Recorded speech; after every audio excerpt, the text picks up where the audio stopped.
नमस्कार, India news 53 के तमाम दर्शकों का स्वागत है और आपके साथ मैं हूं फारूक। खबरों की शुरुआत करेंगे कोरोना अपडेट के साथ। शनिवार को जिले के ग्राम बनसिंघी में एक नया संक्रमित मरीज मिला है। वहीं दूसरी ओर एक्टिव मरीजों में से 10 मरीज स्वस्थ हो चुके हैं। जिले में अब कुल संक्रमित मरीजों का यह आंकड़ा 2547 पर पहुँच गया है। जिले में अब धीरे धीरे नए कोरोना संक्रमित मरीजों के निकलने का सिलसिला कम होने लगा है। शनिवार को जिले में सिर्फ एक नया कोरोना संक्रमित मरीज सामने आया है, जो कि ग्रामीण इलाके का होने से ग्राम बनसिंघी का होना बताया गया है। जिले में अब कुल मरीजों की तादाद 2547 तक पहुंच गई है। वहीं जिले में 10 मरीज भी स्वस्थ हो गए हैं, जिसके बाद स्वस्थ होने वाले मरीजों की तादाद 2469 तक पहुँच गई है। फिलहाल एक्टिव मरीज 41 बताए गए हैं।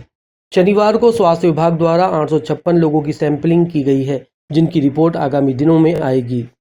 जिले में 60 घंटों का लॉकडाउन शुक्रवार शाम से जारी है। शनिवार को निगम अफसरों ने मंडी बाजार क्षेत्र में भ्रमण कर दुकानों को चेक किया। लॉकडाउन को प्रभावी रूप से बनाने के लिए जिला प्रशासन के अधिकारी शहर के मंडी बाजार में भ्रमण कर रहे हैं। इस दौरान जो दुकानदार दुकान खोल कर खड़े हैं, उनके खिलाफ कार्रवाई भी की जा रही है। कई लोग बिना मास्क के घूमते नजर आए तो उनके खिलाफ कार्रवाई की गई। इसी दौरान एक अनाज व्यापारी की दुकान खुली मिली। मौके पर निगम अधिकारियों ने व्यापारी से बात की। व्यापारी ने कहा कि दाल जयपुर से आई है, 3 दिन से गाड़ी निकली थी, आज पहुंची है, इसलिए माल खाली करवाया जा रहा है। व्यापारी ने कहा, मैं अपनी दुकान से खरीदी बिक्री नहीं कर रहा हूं। अधिकारियों ने मामले की गंभीरता को देखते हुए व्यापारियों को समझाइश देकर छोड़ दिया। इस दौरान हरीरपुरा क्षेत्र में नगर निगम के अमले द्वारा जो लोग घरों के बाहर खड़े थे, बिना मास्क के घूम रहे थे, उनके खिलाफ चालान काटे गए। इस दौरान कार्रवाई में उपायुक्त सलीम खान, गोपाल महाजन, अनिल गंगराड़े और निगम के कर्मचारी मौजूद रहे। कोरोना मुक्त जिले को लेकर शनिवार को दिन भर की गई सख्ती से बाजार की सड़कों पर सन्नाटा पसरा दिखाई दिया। जिले को लॉक से अनलॉक की ओर बढ़ने के लिए परिस्थितियां बनने लगी हैं। ये सही है और इस बात की पुष्टि वरिष्ठ अधिकारियों ने दबी जबान में की है। क्या बुरहानपुर को धीरे धीरे अनलॉक की ओर लेकर जाना है? इसी को देखते हुए प्रशासन ने 60 घंटे का सख्त लॉकडाउन लगा दिया। इसमें इमरजेंसी सेवाओं को छोड़कर और किसी भी प्रकार की सेवा को चालू नहीं रखा गया। लोगों का फिजूल बाहर घूमना पूरी तरह से बंद रहा। यदि कोई बाहर निकलता है तो उसके खिलाफ कार्रवाई की जाएगी। इसका असर भी देखने को मिला। शहर के मंडी बाजारों की दुकानें पूरी तरह से बंद रही। प्रशासन ने 2 दिन तक किराना दुकानों को जो छूट दी थी, वो छूट भी समाप्त कर दी गई। पूरी तरह से लॉकडाउन लगा दिया गया। प्रदेश के अन्य कई जिलों में कोविड के टीकाकरण को लेकर जहां अफसरों की परेशानी बढ़ी है, लेकिन जिले में लोग खुद ही वैक्सीनेशन सेंटर पर पहुंचकर टीका लगवा रहे हैं। कोरोना वायरस के संक्रमण से बचने के लिए वैक्सीन लगवाने वालों की जागरूकता बढ़ रही है और यही कारण है कि बुरहानपुर जिला प्रदेश के अन्य जिलों से आगे है। यहाँ 35+ के लोगों ने वैक्सीन लगाकर रिकॉर्ड कायम किया। वहीं 18+ वाले युवा भी वैक्सीनेशन के लिए बढ़ चढ़ कर भाग ले रहे हैं। इसके चलते शहर के सभी वैक्सीनेशन सेंटर पर लोगों की भीड़ लग रही है। आलम यह है कि लोग अपने परिजनों के साथ मिलकर आ रहे हैं और वैक्सीनेशन लगवा रहे हैं। इसमें कोविशील्ड और कोवैक्सीन शामिल है। लोगों की उत्सुकता को देखकर लग रहा है कि 18+ के युवा भी कीर्तिमान स्थापित करेंगे। लोगों की सजगता के कारण ही बुरहानपुर अन्य जिलों की बनिस्बत सुरक्षित और बेहतर स्थिति में है। लोगों की ये जागरूकता हमेशा कायम रखना होगा और अपने आप को और इस शहर को संक्रमण से बचाना होगा। खंडवा जिले के ग्राम सालाई क्षेत्र की आबादी इलाके में एक जंगली भालू घुस आया। इस भालू ने 5 ग्रामीणों को घायल भी कर दिया। मौके पर वन विभाग की रेस्क्यू टीम ने पहुंचकर भालू पर काबू किया। खंडवा वन परिक्षेत्र के ग्राम सालाई जंगल से सटे गांव में पहली बार हिंसक भालू की खबर सामने आने के बाद वन विभाग ने शुक्रवार सुबह 8 बजे से रेस्क्यू कर शाम 5 बजे हिंसक भालू को पकड़ने में सफलता हासिल की। प्राप्त जानकारी के अनुसार वन विभाग को ग्राम सालाई के एक दिनेश भूरा के जरिए सूचना मिली कि एक भालू कुछ ग्रामीणों को घायल करते हुए गांव में घुस आया और वो एक घर में घुस गया, जिसे दरवाजा बंद करके रोक दिया गया। इसको लेकर ग्रामीण भयभीत है। भालू के हमले से 5 लोग भी घायल हुए। सूचना मिलते ही खंडवा वन परिक्षेत्र के रेंजर विजय चौहान, नीलेश त्यागी टीम लेकर मौके पर पहुंचे।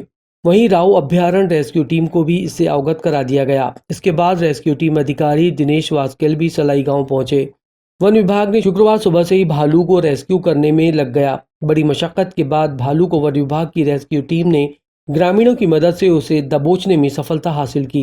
इंडिया न्यूज़ 53 के लिए मनीष गुप्ता की रिपोर्ट। हरफन मौला किशोरदा की जन्मस्थली गौरी कुंज को उनके चाहने वालों ने धरोहर घोषित किए जाने की मांग सरकार से की है। खंडवा के हरफनमौला कलाकार किशोरदा की धरोहर गौरी कुंज सुरक्षित नहीं होने और धरोहर घोषित नहीं किए जाने से हरफनमौला किशोरदा के चाहने वालों में रोष व्याप्त है। मध्य प्रदेश में जन्मे हरफनमौला कलाकार संगीत के बादशाह किशोरदा का जन्म खंडवा में गौरी कुंज में हुआ था। 100 वर्ष से अधिक गौरी कुंज किशोरदा के भवन को हो चुके हैं, लेकिन राज्य शासन द्वारा इस भवन को सार्थक पहल कर इसे धरोहर घोषित नहीं किया। इसी को लेकर वरिष्ठ समाजसेवी प्रमोद जैन ने मध्य प्रदेश सरकार और केंद्र सरकार से मांग की है कि इस गौरी कुंज भवन को, जो कि हरफनमौला कलाकार किशोरदा की जन्मभूमि है, लाखों किशोर भक्तों के लिए भवन किसी मंदिर से कम नहीं। किशोर कुमार के भक्त आज भी गौरी कुंज में आकर किशोरदा को नमन करते हैं, लेकिन रख रखाव के अभाव में भवन जर्जर होते जा रहा है।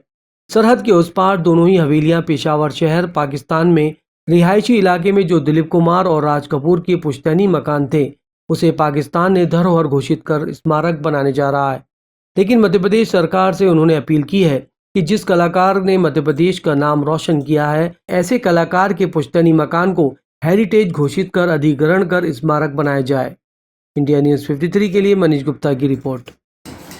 अभी दूर आ रहा है, अखबारों में भी, चैनल पे भी आया कि पाकिस्तान सरकार ने जो महान हमारे यहाँ के कलाकार हैं, अभिनेता हैं, दिलीप कुमार और राज कपूर, इनकी हवेलियाँ जो पाकिस्तान के पेशावर में थी, इनकी पैतृक हवेली, उसको उन्होंने क्रय कर लिया पाकिस्तान सरकार ने, और उसकी व्यवस्थापन के लिए, उसके सुंदरीकरण के लिए भी राशि बजट में अलाट करके दे दी। यानी जो हमारे यहाँ के कलाकार, उसके प्रति पाकिस्तान सरकार इतनी सजग है, तो हमारे किशोर कुमार जो हैं, खंडवा के हैं, मध्य प्रदेश के हैं, भारत के हैं, देश के हैं, और इनके देश के नहीं, देश की सीमा के बाहर जिनके की कई चाहने वाले हैं, जिनके गानों के सुनकर लोग चिंता मुक्त, भय मुक्त, समस्या मुक्त हो जाते हैं, ऐसे महान कलाकार के भवन का, निवास का हालत तो देखो जो खंडवा में है, जर्जर हो रहा है।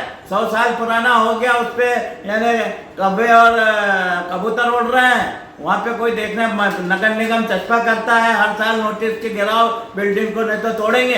तो ऐसी हालत है जिस भवन की। और मध्य प्रदेश का जो कलाकार, यहाँ का जो इतना जो कि प्रसिद्ध रहा, जिनके गानों के कारण अरे भारत, मध्य प्रदेश सरकार तो आनंद मंत्रालय चलाता है। ये तो आनंद मंत्रालय एक व्यक्ति खुद किशोर कुमार था, जिनके गानों के सुनकर लोग यानी चिंता मुक्त हो जाते थे और एक राहत और बड़े सुकून का अनुभव करते थे। ऐसे कलाकार के भवन को मध्य प्रदेश की सरकार, मुख्यमंत्री जी, मामा जी उसको क्रय करें, लें और उसको हेरिटेज बनाएं, उसको संग्रहालय उनका बनाए, जाके देश के और विदेश के जो भी यहाँ पर लोग आए उनको देखकर उनको नतमस्तक कर सकें। ये बहुत पुरानी मांग है। किशोर कुमार के इस देश में फैले हुए बहुत से जो किशोर प्रेमी हैं, उन्होंने कई बार ये मांग उठाई, राष्ट्रपति को भी ज्ञापन दिया और दिल्ली जाकर प्रदर्शन वगैरह भी किया। ये बहुत समय से मांग लंबित है।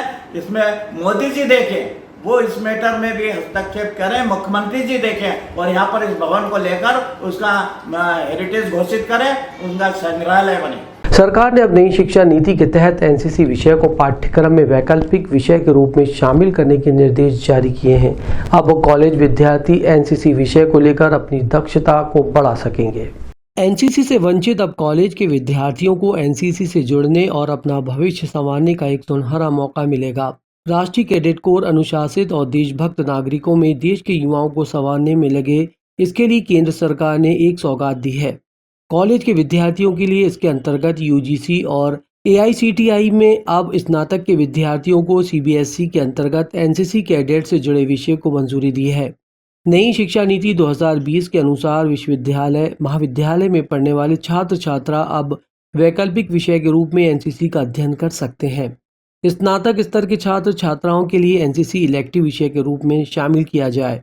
नई शिक्षा नीति के तहत विश्वविद्यालय अनुदान आयोग ने दिल्ली में संपूर्ण भारत के सभी विश्वविद्यालयों को एनसीसी एक सामान्य कैडेट कोर्स जीसीसी के रूप में लागू करने के निर्देश दिए हैं। इस नई पहल के कारण विद्यार्थियों को अब एनसीसी बी प्रमाण पत्र प्राप्त करने के अलावा स्नातक स्तर पर एनसीसी इलेक्टिव विषय के अध्ययन से उच्च प्रशिक्षण के लिए अकादमिक क्रेडिट भी प्राप्त कर सकते हैं। इस प्रमाण पत्र के आधार पर शासकीय प्रोत्साहन योजनाओं के अंतर्गत रोजगार के लिए अतिरिक्त अंक मिल सकते हैं और एनसीसी इलेक्टिव सब्जेक्ट के रूप में अध्ययन से निजी क्षेत्र में भी रोजगार के अवसर में वृद्धि होगी। छात्रों को इसके अतिरिक्त बोनस अंक प्राप्त होंगे। यूजीसी इसे जल्द ही शुरू करेगी। कर्नल जेपी सत्तीगिरी ने कहा कि विद्यालयों में एनसीसी को बढ़ावा देने से छात्रों को काफी फायदा होगा। कैडेट्स की शारीरिक दक्षता बढ़ने के साथ साथ उनमें नेतृत्व के गुणों का विकास, अनुशासन, राष्ट्र प्रेम की भावना बढ़ेगी। इंडिया न्यूज़ 53 के लिए मनीष गुप्ता की रिपोर्ट। किया जा रहा है जहां जहां एनसीसी है, इससे एनसीसी के बच्चों को उनके करियर में और उनके रिकॉर्ड्स में बहुत अच्छी तरह से मदद मिले। ये तो हाँ एक सर, इसके साथ दूसरा कुछ एफएसएस भी स्टार्ट हो हाँ रहा है जी। दूसरी जो स्कीम आई है पूर्णता स्वायत्त, मतलब एफएसएफएस, फुल्ली सेल्फ फाइनेंस स्कीम जो है जेडीजेडब्ल्यू स्कूल्स के लिए। होता यह है कि बहुत सारे स्कूल्स एनसीसी लेना चाहते हैं लेकिन कम वैकेंसीज के कारण ले नहीं पाते, तो उनके लिए एक नई स्कीम आई है जहां फुल्ली फाइनेंस्ड, मतलब सारे खर्चे उठा के अगर एक स्कूल एनसीसी लेना चाहती है तो उसके लिए मध्य प्रदेश के लिए एक्स्ट्रा वैकेंसीज आई हुई है।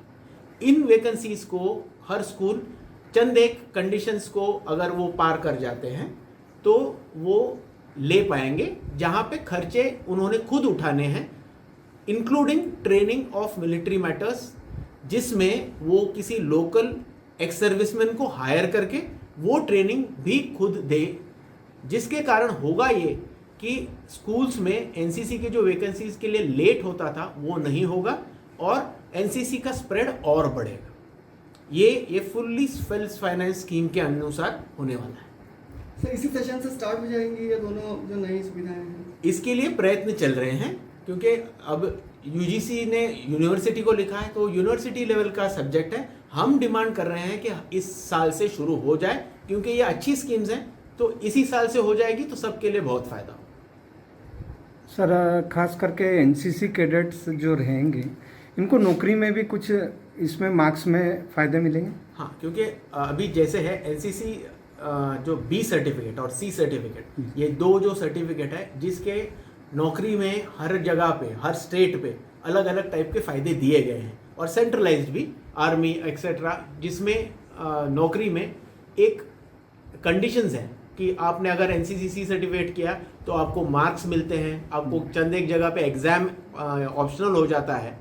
ये सब जो एडवांटेजेस हैं वो अब तक लोगों को जो मिल रही थी वो तो मिलेगी ही, अब ये एक्स्ट्रा नहीं है, उनके मार्कशीट के थ्रू ही मिल जाएगी, क्योंकि उनके मार्कशीट में ही क्लियर उनके मार्क्स आ जाएंगे और उनको वो मार्क्स किसी को एक्स्ट्रा दिखाने की ज़रूरत नहीं। मार्कशीट के अनुसार इलेक्टिव में मुझे इतने मार्क्स हैं और ये मेरा सर्टिफिकेट, इस तरह से उनको बहुत अच्छी तरह से नौकरी वगैरह में, उनके करियर में अच्छी तरह से मदद मिल जाएगी। धन्यवाद। जिला छिंदवाड़ा के ग्राम पंचायत देवरी के ग्रामीण मूलभूत सुविधाओं से वंचित है।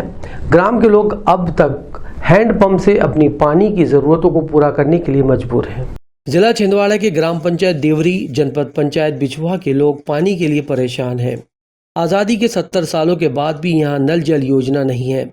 मध्य प्रदेश के मुख्यमंत्री शिवराज सिंह चौहान ने इस आपदा में आम जनता को पेयजल को परेशानी न हो ये बात कही है, लेकिन छिंदवाड़ा जिले में जनपद पंचायत बिछुआ का ग्राम देवरी के लोग आज भी एक हैंडपंप के भरोसे हैं। कई घरों के लोग इसी हैंडपंप से पानी भरते हैं, जिसके चलते आपस में लड़ाई झगड़ा भी होता है। क्या छिंदवाड़ा जिला और मध्य प्रदेश का यही आज़ादी के बाद विकास है, जिसमें लोगों को अभी तक पीने का साफ पानी उनके घरों तक नहीं पहुंच पाया? प्रदेश के मुख्यमंत्री शिवराज सिंह चौहान ने भले ही आपदा प्रबंधन के माध्यम से आम जनता को पीने का पानी उपलब्ध कराने की बात कही हो, लेकिन छिंदवाड़ा जिले में ये गांव आज भी लोगों की आधारभूत सुविधाओं से वंचित है। इंडिया न्यूज़ 53 के लिए शेख उबैद की रिपोर्ट। पानी की भी समस्या है बेटा यहाँ पर, और ये बरसात का दिन आता है तो बिजली भी नहीं रहती है और बल्ब लगाते नहीं है खम्बन में, और ये नाली के कब से आया है। कितने सालों से समस्या है आपकी पानी ये तो मेरा शादी हो गया जब से समस्या है बेटा। कितनी यहीं की पैदा है मेरी, यहीं उगती है। ऐसे ही हैंडपंप से पानी हाँ हाँ ऐसे ही बेटा, और मेरे को पानी को मिलता नहीं है पीने। फिर आप लोग कैसे चुनाव में जनप्रतिनिधि नेताओं को जिताते हो? अरे यहाँ तो कोई कैसी है बेटा, कोई कैसी है, आपका बताऊँ तुमको, वो दिन बोली ना बेटा मैंने अब बोलती हूँ तो अभी भी तो कहते मत बोल मेरे को ऐसे डांटते बेटा, एकली रहती हूँ, एकली परिवार मेरा कोई नहीं है, कोई मोटर ये में ले जाने वाला नहीं, कोई टैक्सी में ले जाने वाले, जीप में ले जाने वाले कोई नहीं ले जाते। कितने साल की उम्र हो गई, यानी आप कितने सालों से यहाँ पे मतलब मेरी हो गई बेटा 75 साल की। लगभग कितने सालों से पानी समस्या? 75 साल की। यहीं शादी भई है, यहीं नारागढ़ यहीं रह रही है। जब से आप देख रहे हो तब से यहाँ पे नल नहीं है? नहीं है बेटा। क्या समस्या है? पानी की समस्या है यहाँ पे, सरपंच सचिव कुछ ध्यान नहीं देते हैं। पानी हमको मिलता नहीं, 2-2 दिन नहाने को नहीं मिलता पानी। रात में नाइट में हम सोते नहीं, नाइट में पानी भरते हैं यहाँ पे। और बिजली की व्यवस्था नहीं, अगर पानी आता है तो हमारे यहाँ 8 दिन लाइन नहीं रहती है। और यहाँ पे नाली वाली कुछ की व्यवस्था, हमारे घर में पानी समाता है।